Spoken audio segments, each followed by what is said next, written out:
Aaron Swartz was a very bright young kid, a hacker,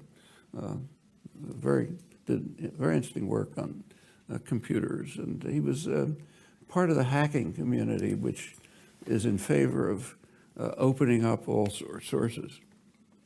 And the way he went about it was he broke into the MIT computer system and what they call liberated JSTOR. JSTOR, for those of you who know, is it takes articles in professional journals, and libraries or individuals, they can do it, subscribe to it, and then you can get internet access to articles coming out in journals.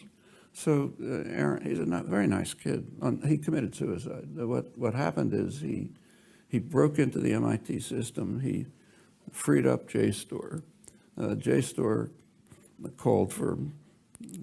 pressed MIT to do something about him. He was stealing their stuff. So they called the police. They didn't know who it was. They identified him. Then the federal prosecutor got involved, actually the state prosecutor, and proposed a ridiculous sentence. Should have been a misdemeanor or something. But she said, you're not going to go to jail for 40 years or so. He committed suicide. Actually, there was a plea bargain offered that he should agree to a jail sentence for a couple of months. And that would be, but the family didn't want that. And he committed suicide. It's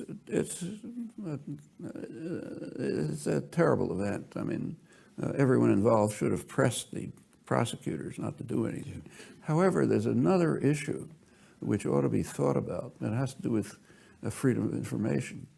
If you take JSTOR and make it public, JSTOR goes out of business. We live in a capitalist society. They can't survive if they don't get subscriptions. If JSTOR goes out of business, nobody has access to the journals. So the next step is, okay, let's liberate the journals. In that case, the journals go out of business and nobody has anywhere to publish. You can't just liberate things pretending you don't exist in the world. A lot of young kids think you can do that. They're not thinking it through. Well, there are ways around this, but the ways around it involve collective action of the kind that doesn't fit with the new spirit of the age. What ought to happen is that there ought to be a public subsidy for creative work.